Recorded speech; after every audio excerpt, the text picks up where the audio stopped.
The obvious reason for choosing King's Cross was that notoriously, or historically, it has been associated with vice, and it's always been a place that the criminal milieu seem to want to congregate.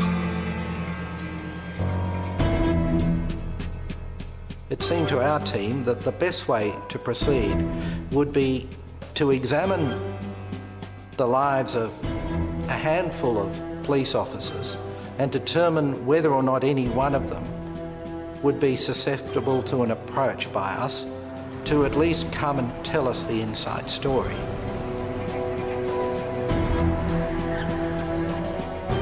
Looking for weaknesses where there's a potential for one of them to cooperate, as it were. And it's having to analyse that group and trying to find the weakest link. We couldn't run the risk of going to too many people and requesting assistance, because the word would get out that we were doing that. And if word got out that a number of people had refused to assist us, then we would reinforce the wall of silence, which is something we wanted to avoid. This cocaine drug trafficker in King's Cross,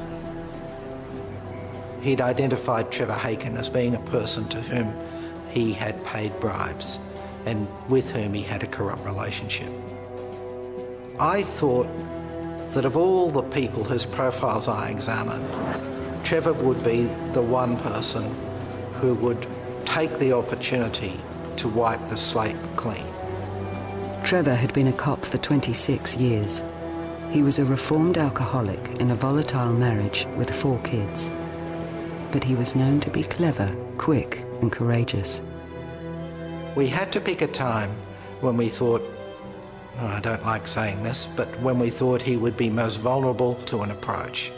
If he was to get an offer of a clean start, the best time to approach him was at a time when he might otherwise think that his life had reached a crisis point.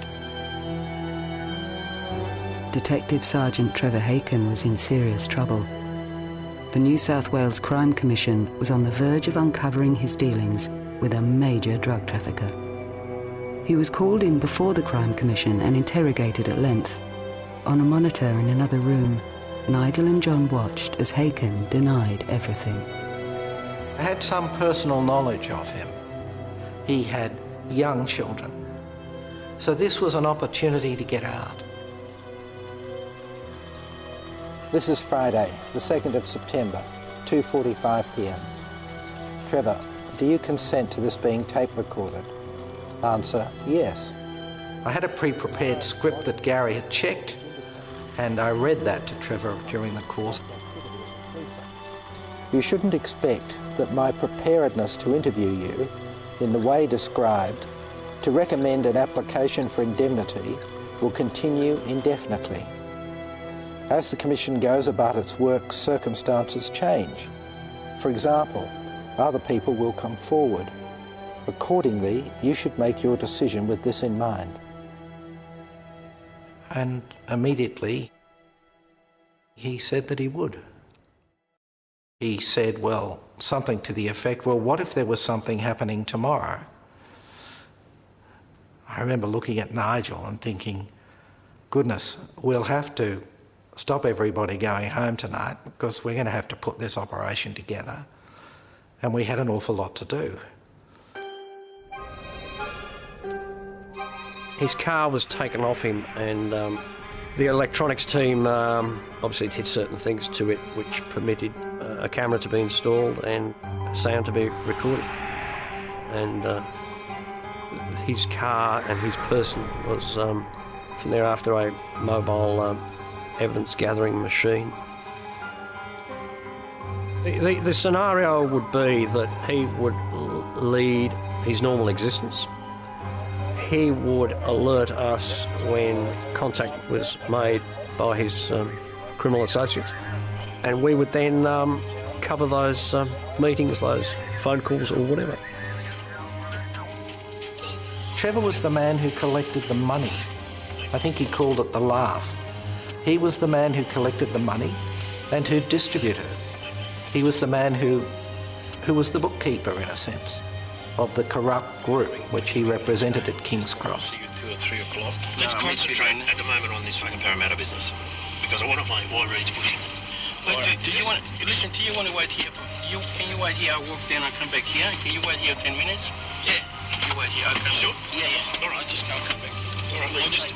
I'm dying. That's all. Within days, Trevor was secretly recording drug traffickers, handing thousands of dollars to him to be distributed amongst King's Cross detective sergeants. There existed various terms, the giggle, the laugh, the Christmas club, the A-graders, who were people who were the recipients of large amounts of cash, invariably from the proceeds of drug trafficking, whereby one person would go around drug traffickers, collect money and distribute it accordingly.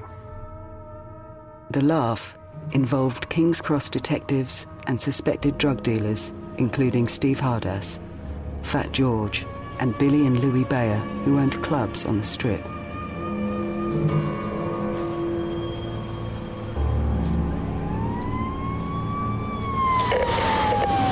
to Darlinghurst Road.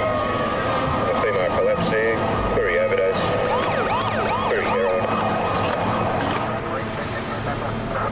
Negative, okay, nothing further. Just getting heavy in the corner. What was revealed, not just through the work of the Commission, but indeed the knowledge of the police service itself, it would be nothing for senior police to be driven to work, do a few hours work, perhaps do a little bit of banking, then go to the pub, consume enormous amounts of alcohol, be driven home in a police car, and then the cycle repeated on a daily basis. No supervision, no management. Hence corruption was permitted to thrive.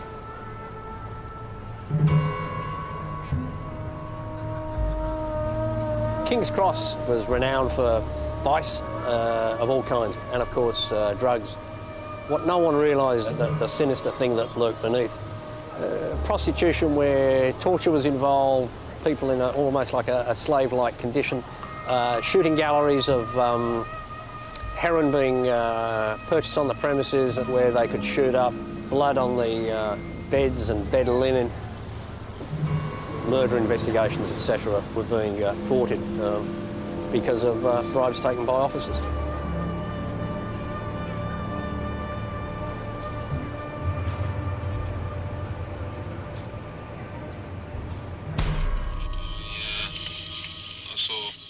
Trevor Haken was an amazing character in that he had had no formal undercover training or experience, and yet he would, it'd be fair to say, one of the best undercover operatives I've ever experienced.